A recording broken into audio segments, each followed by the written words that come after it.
Olá, boa tarde. Este é o dia em que olhamos a proposta bíblica da liturgia para o próximo domingo, dia em que começa também a semana de oração pelos seminários. Por isso, vamos olhar as duas realidades com o Padre José Miguel, que é reitor do Seminário dos Olivais. Boa tarde, obrigado por estar aqui entre nós. Boa tarde. É uma sexta-feira, mas como estamos com a atenção centrada na proposta do domingo seguinte, aí começa também a Semana dos Seminários, que este ano nos apresenta este tema de não ter medo de se tornar pescador de homens. O não ter medo é algo necessário para hoje abraçar a missão vocacional do sacerdócio.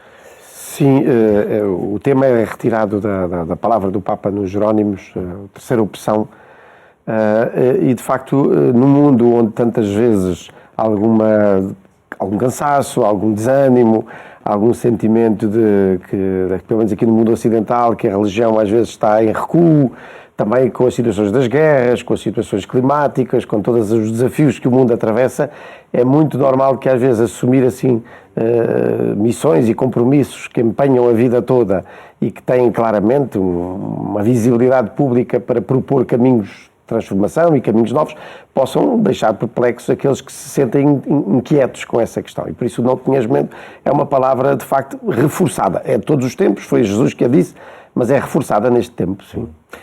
Já há alguns anos como reitor do Seminário dos Olivais. Os jovens vão mudando. Que jovens têm lá, neste momento, que jovens são estes que tomaram uma decisão, que estão a aprofundar o seu caminho, também eles frutos do mundo e de uma sociedade? O que é que deles transparece? Pois a primeira coisa é isso mesmo, são jovens deste tempo. Às vezes pode parecer, seja com os seminaristas, seja com os consagrados, seja com os padres, que por terem assumido uma determinada vocação são completamente diferentes e exige que sejam completamente diferentes e que não sofram os mesmos ritmos e os mesmos desafios. Espera-se que tenham critérios e que tenham uma vivência que os ajude a puxar para o outro lado. Mas eles trazem os mesmos traços deste tempo. As mesmas inseguranças, os mesmos anseios, os mesmos medos, também as mesmas esperanças, a mesma vontade de pegar na vida com as mãos e andar para a frente, de mudar, de transformar.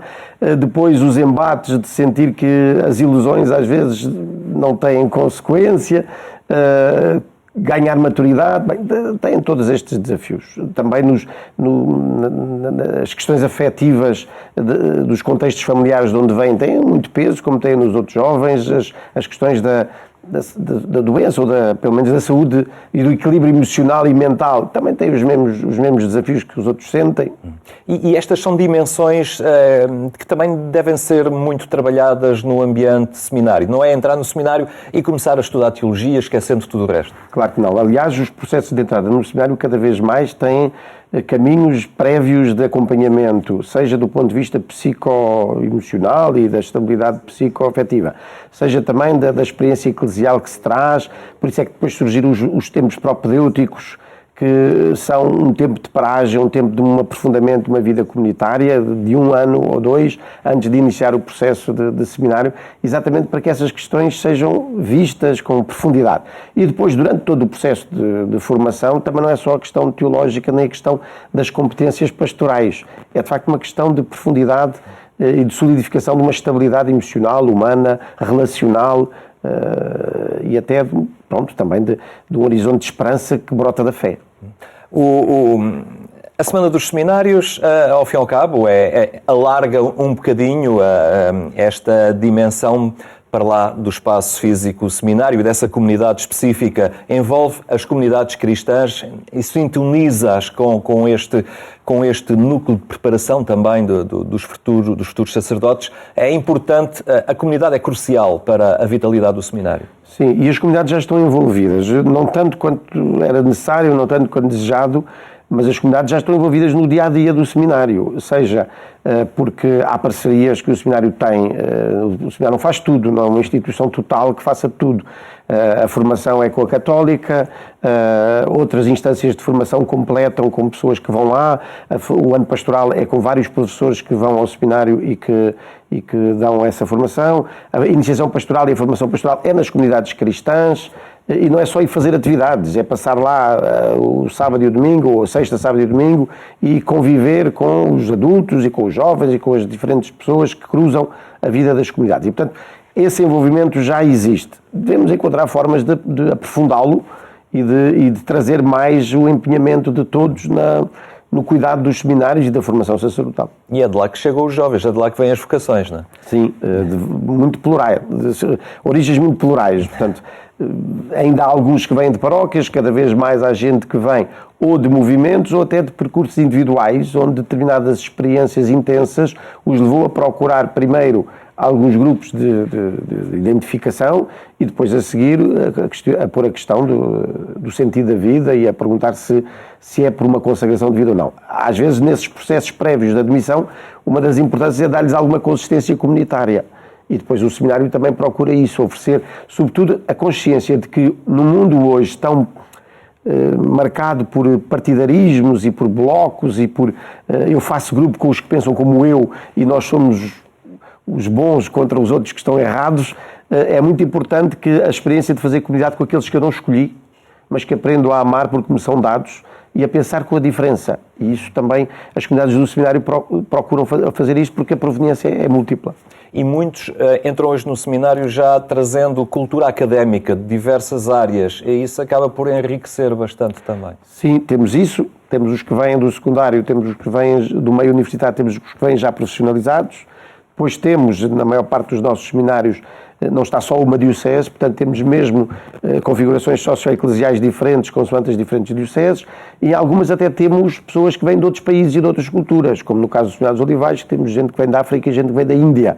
E isso também traz às vezes visões de igreja e de vocação e de ministério e de serviço um bocadinho diferentes, que enriquece e que também é um desafio, porque depois é para servir ou nas suas igrejas, e portanto é fazer a formação aqui para voltar às suas igrejas, alguns até para servir um primeiro tempo aqui e, portanto, têm que juntar o que trazem com o que vão receber, com o que vão encontrar e, portanto, esses são desafios importantes do tempo de hoje. Sei que Lisboa esteve envolvida na preparação de alguns materiais para esta semana.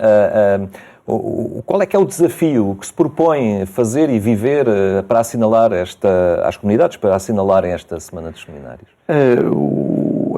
A preparação dos documentos teve o contributo e o empenho, seja do Serviço de Juventude, seja do Serviço de Catequese do Patriarcado. Portanto, não foi só o seminário a fazer, e portanto tentámos, uma forma sinodal, também envolver, seja os jovens, seja os agentes de formação e de transmissão da fé, mais envolvidos. E o desafio é que se faça uma reflexão acerca do sentido da fé como vocação.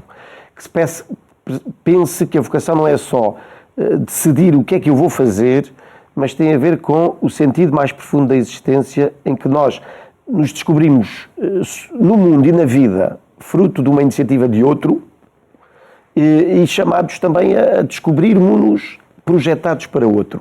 Seja esse outro que é Deus, seja o outro que é o irmão, que eu me aproximo e que vou à procura, e sobretudo no mundo onde tantos se sentem excluídos e tantos se sentem descartados e tantos se sentem entregues a si próprios sem redes de relação. E, portanto, que se descubra que a vocação é, sobretudo, a dimensão essencial e básica da vida e da fé. Eu responder aos apelos e às iniciativas que outro irrompe na minha vida e me torna possível uma vida mais plena, mais completa, a caminho do definitivo. E são materiais que estimulam as próprias comunidades a criarem momentos celebrativos, ou vigílias, ou momentos de oração focados neste... Sim, momentos de oração, momentos de formação e de catequese. Temos também uma proposta de um grupo sinodal, portanto, ao ritmo daquilo que é a experiência da escuta orante e da escuta do espírito, não é? Para pensar também estas questões, não só como olhar os padres, o que são os padres, o que devem ser os padres, mas também como olhar o envolvimento das comunidades na formação dos padres. O Dom Vitorino Soares falava também na mensagem que dirigiu a propósito desta semana da questão do desânimo e do ganhar energias.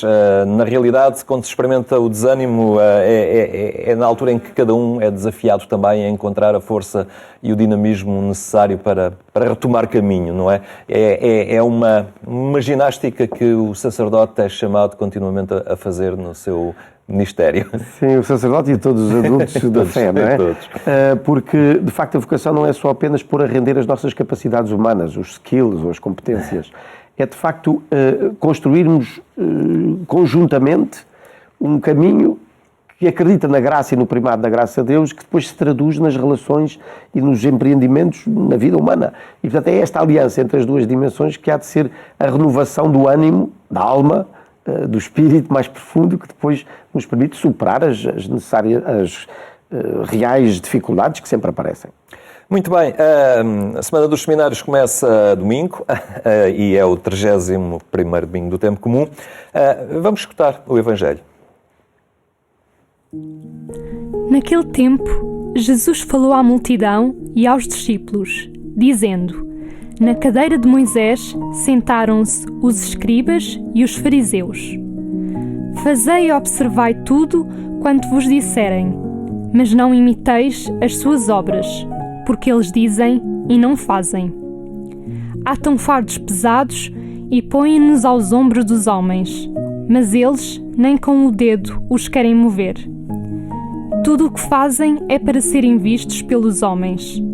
Alargam os filatérios e ampliam as borlas. Gostam do primeiro lugar nos banquetes e dos primeiros assentos nas sinagogas, das saudações nas praças públicas e que os tratem por mestres. Vós, porém, não vos deixeis tratar por mestres, porque um só é o vosso mestre, e vós sois todos irmãos. Na terra não chameis a ninguém vosso Pai, porque um só é o vosso Pai, o Pai Celeste. Nem vos deixeis tratar por doutores, porque um só é o vosso doutor, o Messias. Aquele que for o maior entre vós será o vosso servo. Quem se exalta será humilhado, e quem se humilha será exaltado. Um texto que apela muito, não é? À seriedade, à verdade desse compromisso assumido, que nos define como crentes e que quase a pureza das nossas motivações, que não devem ser desviadas para vanglórias ou outro género de atributos. É isto um bocadinho que se pede aqui por oposição a estes fariseus, não é? Hoje também há muita vontade e muita tendência a sermos às vezes um bocadinho fariseus no sentido de gostarmos de apresentar determinados atributos. Sim. Sobretudo uma verdade que se entenda como humildade. A humildade é a verdade, ou seja, aprendermos a descobrirmos a nós mesmos diante dessa verdade que aspiramos e da qual somos peregrinos, descobrimos a nós mesmos nas nossas capacidades, sem baixa autoestima, mas sem também nos elevarmos e nos apropriarmos daquilo que nos é dado para ser dom. O exercício da pregação, o exercício da autoridade, o exercício da educação, do Ministério da Educação, é um serviço. É um serviço para o bem do outro e, por isso, apresentarmos-nos sempre como instrumentos que fazem o melhor que sabem, mas que não se apropriam, nem são os detentores da garantia absoluta. E isso é um desafio que, às vezes, nos esquecemos um bocadinho e vamos prendendo-nos a determinadas sínteses, a determinadas formas, a determinadas leituras, a determinados postos, e depois isso às vezes corre mal. Este sino tem falado às vezes muito na questão do clericalismo.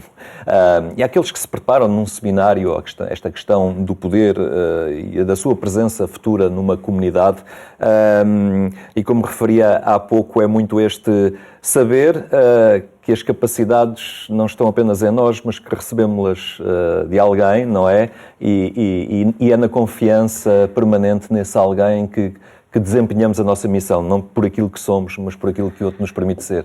Claro, reconhecendo as nossas fragilidades, nós, mesmo nas fragilidades, somos chamados a ser portadores de alguma coisa que é um bem para os outros e, portanto, não somos dominadores disso, e depois nós somos também destinatários daquilo que anunciamos. E, portanto, a verdade, a consequência entre aquilo que nós estamos a dizer, em primeiro lugar, deve ser para nós. Temos de ser os primeiros a assumir os desafios que propomos. Para não acontecer, né? Dizem, mas não fazem. Ou então, depois diz o povo, bem prega o feito mais, faz o que ele diz, não faz o que ele faz. E, portanto, nós também somos destinatários disso. Nós somos também peregrinos a caminho. E, portanto, e a caminho com outros. Aprendemos uns dos outros, não nos demitimos daquilo que é a missão de poder propor, de apontar, de acompanhar, de confirmar, de corrigir, mas também de aprender e nos sentirmos interpelados pelo que fazemos e pelo que os outros também fazem na sua maneira de responder e de assumir corresponsavelmente a missão que também têm. E hoje o mundo é um bocadinho sensível a isso, não é? Quer dialogar e não tanto aprender. Há aqui embora isso também seja necessário, mas às vezes ensina-se pelo diálogo fraterno, a sentar do alto, a falar para baixo, e isso é algo que hoje também vai sendo.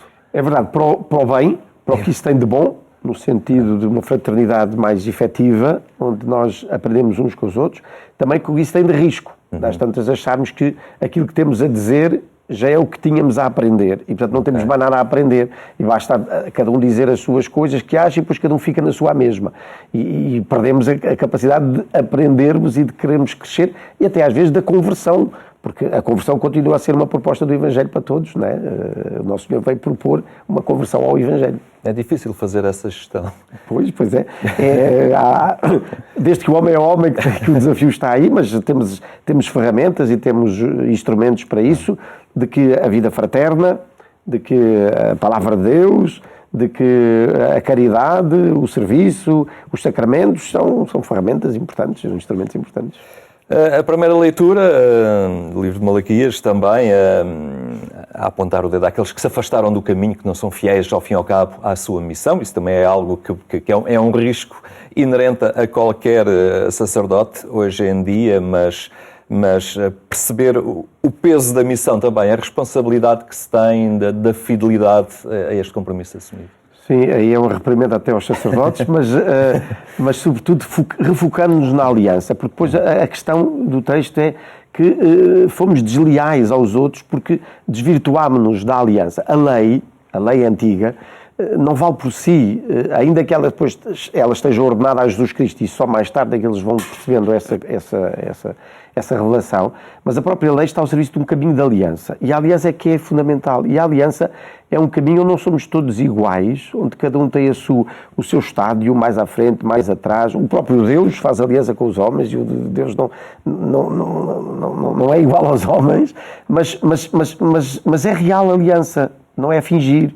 Não é estarmos juntos só para um falso pacifismo. Não, é comprometermos uns com os outros, caminharmos uns com os outros. E, portanto, não fazer exceção de pessoas, não excluir, aceitar que nem todos respondem da mesma maneira, mas depois também acreditar e confiar que estamos todos a caminho. Portanto, há evolução, há progresso, há conversão, há transformação, há santidade. Trabalham isto na vida do seminário? Procuramos. Como é que se ganha esta sensibilidade, digamos assim, para este agir, para esta atitude que é difícil em tantas circunstâncias de vida? 2 ou 3 pilares essenciais. Primeiro, uma fundamentação dos critérios de decisão, de esperança, de ação, de não desistência na palavra de Deus. Na certeza de que é Deus que há de abrir os caminhos e que revela os caminhos e a gente não desistir e procurar caminhos alternativos. Depois, a vida fraterna. Na vida fraterna nós temos que aprender a acolher os ritmos dos outros. Nem todos andam ao mesmo ritmo. As alegrias, as capacidades e as fraquezas dos outros. E como é que isso nos traz resiliência, estrutura e, sobretudo, um olhar de paciência, de esperança, de compromisso, de empenhamento, de não desistência. Portanto, essas duas realidades são pilares essenciais. E depois também o acompanhar muito o mundo, amar muito o mundo, conhecer o mundo, interessar-nos pelo mundo, não nos fecharmos nas nossas coisas, para percebermos que há muitas outras questões e muitos outros horizontes que também nos devem interessar e que também nos vão de alimentar o desejo de ser um sinal de esperança no meio dessas situações. E nessa linha entramos na segunda leitura, Paulo fala aos Tessalonicenses e lá está, o esforço missionário feito com amor e com humildade depois traduz-se em comunidades vivas. Pois, exatamente. É de dentro que depois somos capazes de lidar com as relações. As relações são próprias. E são próprias nos seus encontros e nos seus desencontros. Mas se aquilo que nos habita é de facto a palavra de Deus, o caminho que a palavra de Deus... E a palavra de Deus não pode ser só um chavão, nem é sobretudo uma doutrina. É de facto alguém que rompe na nossa vida e que abre caminhos, que torna possível o que pelas nossas forças não parecia possível. Mesmo nas relações, mesmo nos empreendimentos, nas iniciativas, na transformação social, na vida da sociedade.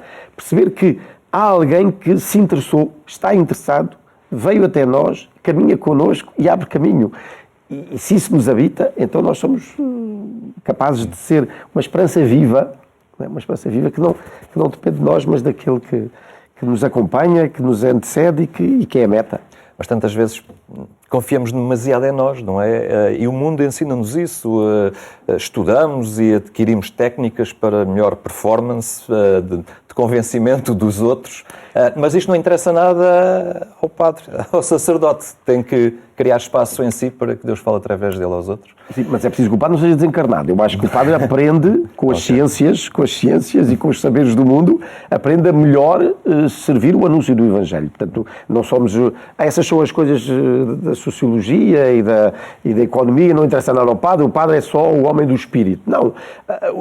Nós somos discípulos de um Deus que é Espírito e que encarnou.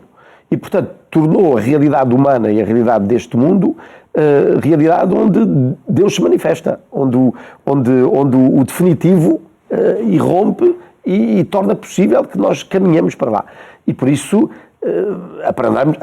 aprendamos com aquilo que pode ser útil, com aquilo que pode ser bom, com aquilo que pode ser enriquecimento, para servir uma missão que não se esgota, de facto, nos calculismos, ou nas contas, ou nos Excel, ou nos etc., para ver a eficiência e etc. Muito bem, Padre José Miguel.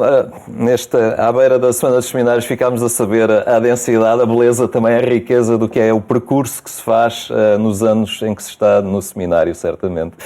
Muito obrigado. Obrigado também, boa tarde. Amanhã lembro que pouco depois das 6 da manhã pode acompanhar na Antena 1 a edição rádio do programa Eclésia. Nós ficamos por aqui. Tenha uma muito boa tarde. Tenha também um bom fim de semana.